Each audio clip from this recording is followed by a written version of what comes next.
lii sama moomeel la sama ñaari kër la waaw Iba Kane TV nag waaw kullu kuy ëllu lamb dëgg la wala ngay dund ci lamb war ngaa wax Iba Kane TV dëgg la parce que ba Iba Kane di créé lamb di ci bind waaw lu kenn dul dindi boobu ak dara amul comme yàlla dogal na nag Iba Kane TV ubbi na li ñuy jëkk def mooy dañ koy ñaanal d'abord yàlla ful ko amiin boobu bu ëllëgee li mu yéene doomu aadama yi ci xéewal sunu borom jaarale ko ci Iba Kane TV di la ñaanal jàmm encore une fois te di la wax ni tey ñëw nga ci lamb joo xamante ni lamb ju doy waar la mais lii ma gis nii lan la lii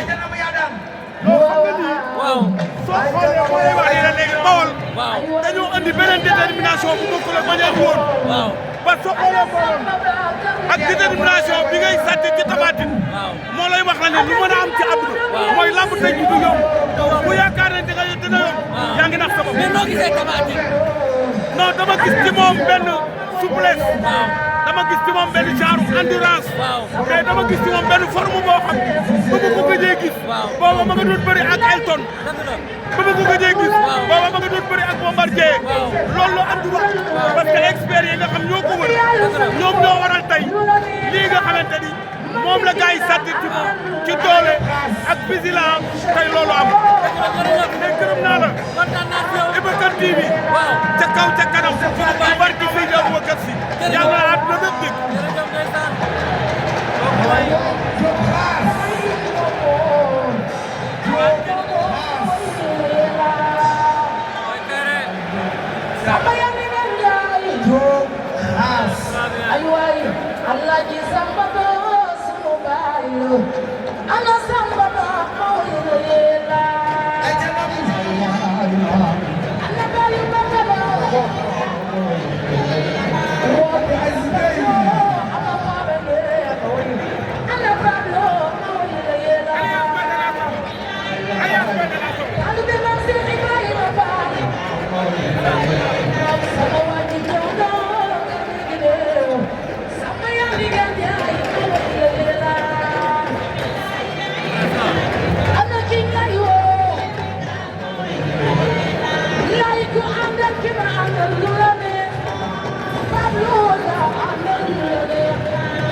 Iba Kane yow yaay lamb ma def émission ñaari at depuis di la topp ñaari at wala depuis sunu lamb la waaw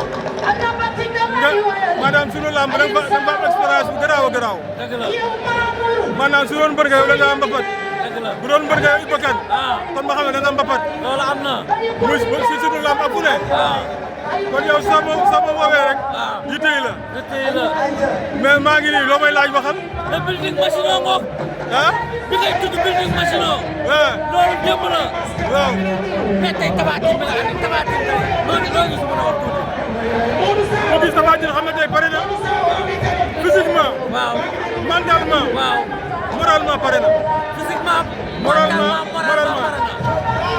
te pare nañ ñaar yëpp tey bu dee bëre danañ bëre bu dee xeex dinañ xeex bu dee bëre danañ bëre bu dee xeex danañu xeex la ilaha illallah maa gis weer kee rek Franc ñëw taxaw fi nga ko noppi la moo tax nga ko noppi. Franc waaw. jamono yi daal benn sortie ne maa ngi wax Père Keyle Père Salo la ñu ñëw. waaw léegi nag moo tax ma xool ko wan ko ne ko ñoo ngi nii mbaa gis nga ñu. dëgg la. ndax gis nga ñu Franc. waaw loolu rek la. loolu la. waaw ba tey ci solution. tey Tapha Tine lan la war a aborder combat bi. xaaral ba ci kanam nga xool secret la. dëgg la. Salo moom Sall kay. Salo. Salo. dama laa mere. may guy ngeen ngoog. mais Sall le grand champion nuyu naa la. yaa préparé ki nga xam ne mooy Tapha Tine ànd ak Boy Kaïré ànd ak waa Bawol Sénégal yëpp tey yow la ñuy xaar Tapha Tine tey lan la andi. waaw maa lay nuyu d'abord Ibo. waaw. di la jaajëfal. merci. di la wax ne ñun li ñu war a def lépp Tapha Tine def lépp. dëgg la. c'est parce que nag tey. waaw. moom moo def ci jéem pour dëggal boppam ni mu tàng mu tàng. waaw. ñëpp gis nañ ne Tapha Tine ba ñu doon gis ak bu koy di bokk. déedéet. dëgg la. parce que 5 mois lañ nëbbu ak moom di liggéey ak moom. d'accord dañ koy remercier moom parce que tamit aussi di doon Tapha Tine boo xam ne bëgg na combat bi. waaw di doon Tapha Tine boo xam ne teg nañ ko ay coono te xam nañ ne teg nañ ko ay coono. dëgg la mu résiste loolu. waaw du ne sonn naa du ne dara loo ko def mu ne ay ca grand. ay ca benn. dëgg la tey loolu moo ko permettre tey mu am lii mu am. waaw mais may wax ne tey Franc. waaw li ma waxoon démb rek laay waxaat. Franc tey. waaw incha allahu rabbi dina gis ñu ne dina gis ko mu sa gis. adversaire mu daan bëreel. waaw adversaire bi mu am ne du benn. du bokk. waaw bokk. dëgg la. te bu soobee yàlla ci kanam dinañ ko wane incha allah. jërëjëf Sall.